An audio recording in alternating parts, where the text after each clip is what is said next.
എത്ര സമയം സംഘടന തുടങ്ങിയിട്ട്? കുറച്ചു നേരമായി. ഓ, ഞാൻ കുറച്ച് ലേറ്റ് ആയി പോയി. സ്മൃതി, ഇനി അവശേഷിക്കുന്നത് എത്ര സമയം മാത്രമാണെന്ന് അറിയാമോ? ഇനി അവശേഷിക്കുന്നത് വെറും 25 മിനിറ്റ് മാത്രമാണ്. ഒരു 1.5 മണിക്കൂർ കഴിയുമ്പോൾ സൂചനകൾ വരും. വേണമെങ്കിൽ 90 താത്തു പിടിക്കാം. വേണ്ട. നോക്കൂ, കേരളത്തിലെ അതിദരിദ്രരായിട്ടുള്ള മനുഷ്യരിൽ നിന്ന് കേരളത്തെ മോചിപ്പിച്ചതിന്, കേരളത്തിലെ 10 വർഷം പവർ കട്ട് ഇല്ലാതാക്കിയതിന്, കേരളത്തിലെ സ്കൂളുകളിൽ പാഠപുസ്തകങ്ങൾ മുടങ്ങാതെ പോയതിന് നിങ്ങൾ എന്തിനാ ചിരിക്കുന്നത്? അവരെ പല്ലെറിഞ്ഞിട്ട് കാര്യമില്ല, ആരാണേലും തിരിച്ചു പോകും.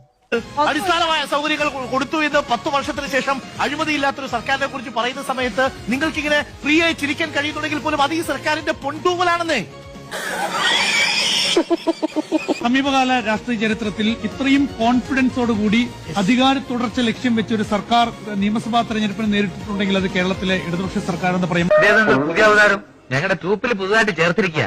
മാത്രമല്ല, പ്രിയപ്പെട്ട പ്രേക്ഷകരെ, പലതവണ സ്മൃതിയാണെങ്കിലും മാധുവാണെങ്കിലും ആന്റോ അഗസ്റ്റ് ആണെങ്കിലും പി എസ് സുനിലൊക്കെ ആണെങ്കിലും നമ്മൾ ഈ ചർച്ച ചെയ്യുന്ന സമയത്തൊക്കെ പറയുമ്പോഴും എന്തുകൊണ്ട് ഇടതുമുന്നണി വിജയിക്കുന്നു അല്ലെങ്കിൽ വിജയിക്കാൻ സാധ്യതയുണ്ട് എന്നുള്ളതിന് ഒറ്റ സാധ്യത മാത്രമേ ഉള്ളൂ. അത് അതിദരിദ്രരായ മനുഷ്യരെ മോചിപ്പിച്ച മനുഷ്യർ ഇന്ന് ടി വി കാണുന്നുണ്ടെങ്കിൽ അല്ലെങ്കിൽ ഇന്ന് ഈ വാർത്ത കേൾക്കുന്നുണ്ടെങ്കിൽ അവരുടെ അനുഗ്രഹം പിണറായി വിജയനുണ്ട്.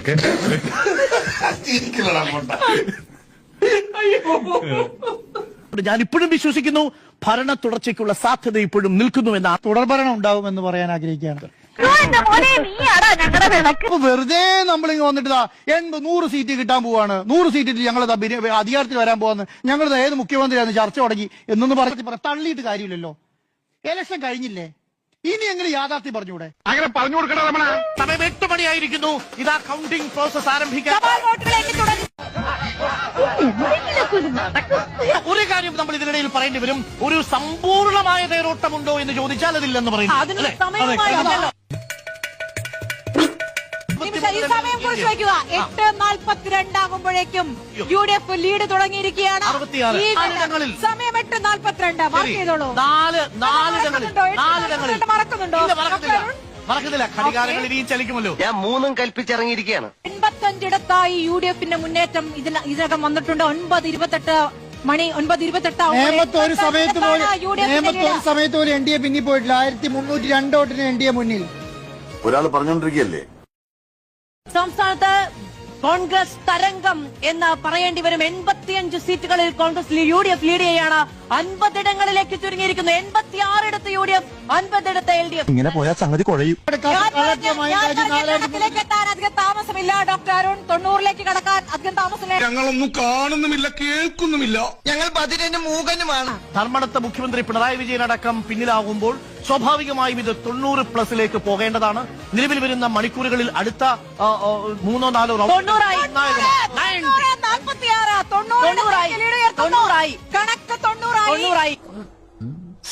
എന്താ ഉറക്കം വരുന്നു. നമ്മൾ വല്ലാതെ ഇടകലർന്ന് സംസാരിക്കുന്നുണ്ട്.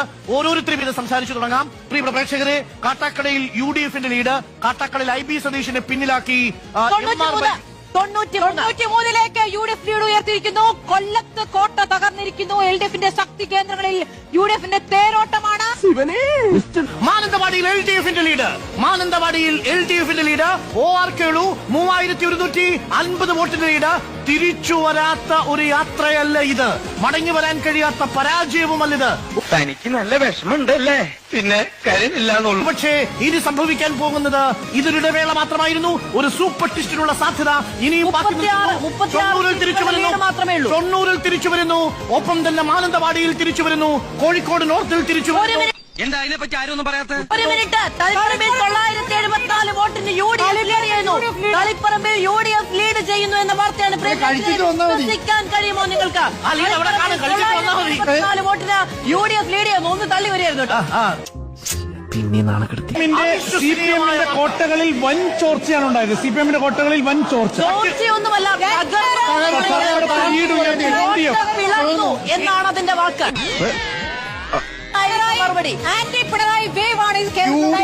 UDF കാറ്റിന് ഒലയാതെ തിരുവനന്തപുരം 14 മണ്ഡലങ്ങളിൽ 8 മണ്ഡലം LDF ലീഡ് ചെയ്യുന്നു. പിന്നെ കേരളത്തിൽ UDF തരംഗമാണ്. ആന്റി പിണറായി വേവാണ്. ആന്റി സർക്കാർ കേരളം മുഴുവൻ tsunami.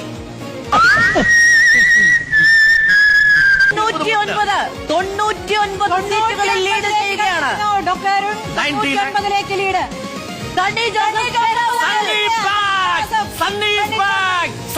is to come. Sunny is back. Sunny തിരിച്ചു പിടിച്ചിരിക്കുന്നു. സണ്ണി വക്കീൽ പേരാവൂരിൽ തിരിച്ചു പിടിച്ചിരിക്കുന്നു അല്ലേ? Sunny is back. Sunny is back. Sunny is back. ഇതൊക്കെ എങ്ങനെ സാധിക്കും? നൂറിലേക്കിതാ ഒരൊറ്റ മണ്ഡലത്തിന്റെ ദൂരം മാത്രം ബാക്കി. 99 ഇതാ പ്രതിപക്ഷ നേതാവിന്റെ ചിരി നമുക്ക് കാണാം. പിണറായി വിജയൻ മുഖ്യമന്ത്രി 4ാം റൗണ്ടിലും പരാജയപ്പെട്ടിരിക്കുന്നു, താഴേക്ക് പോയിരിക്കുന്നു എന്നുള്ളതാണ്. എന്റെ സ്വപ്നങ്ങളെല്ലാം എന്താണോ പ്രതിപക്ഷ നേതാവ് പറഞ്ഞത് അതിലേക്ക് ലീഡ് ഉയർത്താൻ കഴിഞ്ഞിരിക്കുന്നു. എന്താണ് അദ്ദേഹം കൊണ്ടുവന്ന വിസ്മയങ്ങൾ? ആ വിസ്മയങ്ങളെല്ലാം തന്നെ വിജയത്തിലേക്ക് നീങ്ങുന്ന കാഴ്ച. ഇവിടെ ഇരിക്കുന്നേ വല്ലാതെ വേർക്കുന്നുണ്ടല്ലോ, ചൂടെടുക്കുന്നുണ്ടോ? പറമ്പിലും പാർട്ടിക്ക് കടപുഴകുമ്പോൾ, പിണറായി വിജയന്റെ കോട്ടക്കൊത്തളങ്ങൾ തകർന്നു വീഴുമ്പോൾ, പിണറായി വിജയൻ തന്നെ തകർന്നു വീഴുമ്പോൾ ഈ കേരളം പറയുന്ന മറുപടി എന്താണ്? കേരളം ആർക്കാണ് മറുപടി നൽകിയിരിക്കുന്നത്? കേരളം ഇടതുപക്ഷ സർക്കാരിന്റെ ഇടതുവിരുദ്ധ നയങ്ങൾക്കെതിരെയാണോ വോട്ട് ചെയ്തിരിക്കുന്നത് എന്നാണ് ഏറ്റവും പ്രധാനം. ഇപ്പോ ഇച്ചിരി സന്തോഷായില്ലേ? 40ലേക്ക് LDF ചുരുങ്ങുമ്പോൾ പിണറായി വിജയനെ അബ്ദുൾ റഷീദ് എന്ന യുവരക്തം പൂച്ചക്കണ്ണുള്ള ആ യുവാവ് തകർത്തെറിയുമ്പോൾ എന്താണ് കേരളത്തിന് ലഭിച്ചിരിക്കുന്ന മറുപടി എന്നുള്ളതാണ്. 100ലേക്ക് കടന്നിരിക്കുന്നു.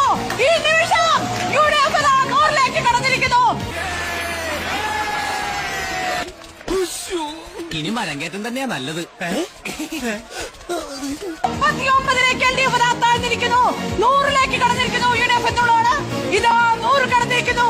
വനവാസമല്ല, ഇനി ക്ലിഫ് ഹൗസ് വാസമാണ് പ്രതിപക്ഷ നേതാവ് കാത്തിരിക്കുന്നത്.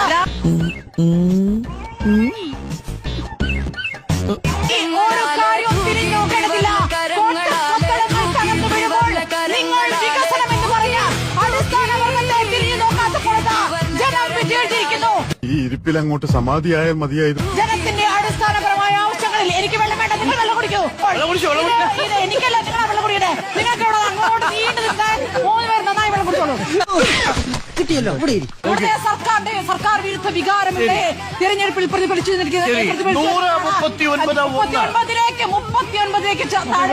ഇനിയും താഴുമോ എന്നുള്ളതാണ്. ഭരണവിരുദ്ധ വികാരം, പിണറായി വിരുദ്ധ വികാരം ആണ് ഇവിടെ പ്രതിഫലിച്ചിരിക്കുന്നത്. പയ്യന്നൂർ കുഞ്ഞികൃഷ്ണൻ കൊണ്ട് എളുപ്പറമ്പ് കൊണ്ട് ഇടുക്കി വിട്ടു. വിട്ടാ അപ്പൊ ഇടുക്കി 5 പോയി. ഇടുക്കി 5 പോയി. കോട്ടയത്ത് 9 പോയി. എറണാകുളം വയനാട്ട് 3 പോയി. എറണാകുളം 14 പോയി. പിന്നെ മലപ്പുറം 16 പോയി. എല്ലാം പോയാ? എല്ലാം പോയി. കോട്ടയം കൊല്ലം പാതിയൊന്നുമല്ല. പുനലൂര് മാത്രമാ ബാക്കി കിട്ടിയത്. കണ്ണൂരും പോയി. ഞാൻ പറഞ്ഞില്ലേ മറ്റേ ആന എല്ലാം പോയടേ. എനിക്ക് സഹിക്കാൻ പറ്റില്ല. മലപ്പുറത്തെ ലീഡ് വേണമെങ്കിൽ പറയാം. കൊണ്ടോട്ടിയിൽ 17,779 ലീഡ്, ഏറനാട് 29,345 ലീഡ്. 100 കടന്ന് 103ലേക്ക് UDF ലീഡ്. എന്താ ഇവിടെ നടക്കുന്നത്? എന്തൊരു കാഴ്ചയാണിത്? 103ലേക്ക് UDF ലീഡ് ഉയർത്തുമ്പോൾ 35ലേക്ക് ചുരുങ്ങുന്ന LDF-നെ നോക്കൂ. എന്നാൽ ഇങ്ങനെ ഉണ്ടാവും ഒരു തോൽവി. പ്രതിമേടം ആഹ്ലാദിക്കുന്ന നിങ്ങളെ ദിവസമാണ്. തകർക്കൂ. ഇങ്ങനെയൊക്കെ ഇവിടത്തെ രാഷ്ട്രീയ സാഹചര്യം വ്യക്തമായി വിശദമായി പറയുമ്പോൾ പരിഹസിച്ചവർക്കുള്ള മറുപടിയാണ്. അത് നീ എന്നെ ഇൻഡയറക്റ്റ് ആയിട്ട് കുത്തിയതല്ല. അല്ല, ഡയറക്റ്റ് ആയിട്ട് കുത്തിയതാ. ഇതാണ് കേരളത്തിലെ സാഹചര്യം. ഇവിടെ സാമുദായിക സൗഹാർദ്ദം തീർക്കാൻ, വർഗീയത വോട്ടാക്കാൻ ശ്രമിച്ചവർക്കൊക്കെയുള്ള മറുപടിയാണ് 103ലേക്ക് UDF ഉയരുന്നു, 35ലേക്ക് താഴുന്നു എന്നുള്ളത്. നിനക്ക് ഒരു വിചാരമുണ്ട്, നീ വലിയ ബുദ്ധിമാനാണെന്ന്. ഒരു വഴി. എന്നാലും ഇങ്ങനെയൊക്കെ പറയാമോ? നമ്മൾ നാളെ കാണണ്ടേ? മോശം സ്ഥാനാർത്ഥിയാണെന്ന് പറഞ്ഞ ചിലർ നമുക്ക് ഓർമ്മയില്ലേ? ദുർബലനായ സ്ഥാനാർത്ഥി നമുക്ക് ഓർമ്മയില്ലേ? ഓ, എന്നെ അങ്ങ് തല്ലിട്ട് കൊല്ലി. ഇടതു കൊട്ടകൾ ഒന്നാകെ ഇളകി മറിഞ്ഞിരിക്കും. ശശിയെ ഈ എന്നാണ് ഈ പറയുന്നത്? ആക്സിസ് ബൈ ഇന്ത്യ സർവേയുടെ ഫലങ്ങൾ കൃത്യമായി കേരളത്തിലും തമിഴ്നാട്ടിലും ഫലിച്ചിരിക്കുന്നു എന്നുള്ളതാണ്. നിങ്ങൾ തല്ലല്ലോ പറഞ്ഞു. ശക്തമായ ഭരണവിരുദ്ധ വികാരം അലയടിച്ചു എന്നുള്ളതാണ്. ശക്തമായ ഭരണവിരുദ്ധ വികാരം അലയടിച്ചു എന്നുള്ളതാണ്. കാന്തൻ എന്തൊരു സുഖം, എന്തൊരു സംഗീതാത്മകം.